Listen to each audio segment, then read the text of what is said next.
Hello, this is the California Conservative, and I'm here today to talk to you about why I need to continue to tell you why not to vote for Prop 13, Bond 13. Okay, it's not just about the fact that it's going to push forth so much money that we don't need that liability, but this can affect property taxes down the road, and it's such a sleazy way they're doing it. They've done it in Texas. I'm sure they've done it everywhere else. But here's the argument of rebuttal from my voter tax guide from the Howard Jarvis Taxpayers Association. Homeowners, renters, and all taxpayers, beware of tax hikes. Hidden in this year's Proposition 13 is a near doubling of the limits that local school districts can borrow. When school districts borrow money, that debt is repaid exclusively by property taxes. Boom. Who pays property taxes? We all do, either directly in property tax bills or through higher rents and other costs. Unlike the original Prop 13 from 1978, this Proposition 13 puts all taxpayers at risk for high taxes. No guarantees against waste. The question isn't whether we need well-maintained schools, buildings, but how best to pay for them and whether past promises have been kept. Voters already approved $9 billion in 2016 to build and repair schools. Now they tell us we never repaired the deteriorating water pipes and we never removed the asbestos from classrooms. And so we have to ask ourselves, how does that high-speed rail get funding, but yet schools don't? Taxpayers will be on the hook for more borrowing and debt.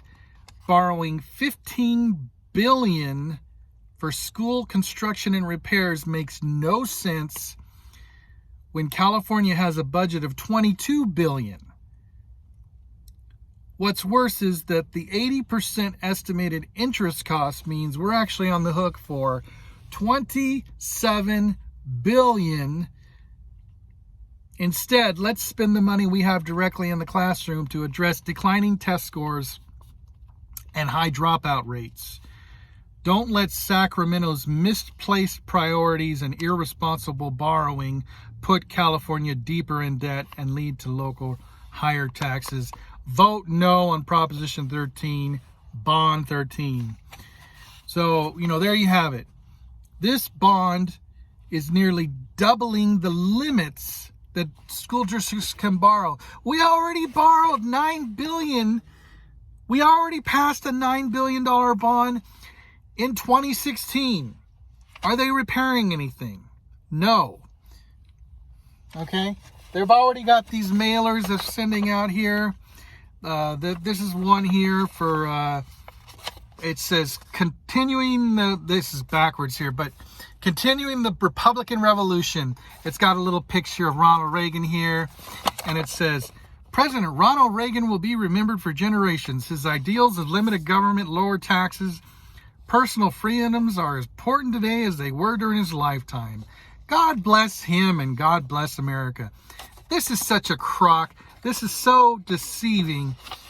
This is a liberal agenda flyer, and it even has a little note here on the side here, like a little warning of a cigarette packet saying, notice to voters, this document was prepared by Continuing the Republican Revolution, not an official political party organization. Appearance in this mailer does not necessarily imply endorsement of others appearing in this mailer, nor does it imply endorsement of or opposition to any issue set forth in this mailer. Appearance is paid for and is authorized by each candidate and ballot measure, which is designated by an asterisk. Man, this is sleazy. This enough should tell you, vote no against Prop 13. And inside it says, vote yes on Prop 13. And then it's got a bunch of judges here who are probably activist judges you don't want to vote for. That's not all. We got another one here. Look at this. Cop voter guide. Vote yes on Prop 13. And then, it's got a bunch of liberal politicians in here you probably don't want to vote for. I'm telling you, it just goes on and on. California has got so much corrupt money flowing to try to increase our taxes. You heard what that president of the Howard Jarvis Taxpayer Association said. These taxes can be extracted, these debts that are owed can be extracted from property taxes, essentially nullifying the protections of Prop 13. So corrupt, so corrupt. They did the same thing in Texas. Texas doesn't have an income tax. And so what does the liberal bureaucracy do over there? They pull as much as they can out of the homeowners' taxes to pay for their local schools. And they're always pushing more and more taxes. All I can say is vote no on Bond 13, Prop 13. This is a California conservative. God bless. Remember, vote conservatively, but also vote morally conservative.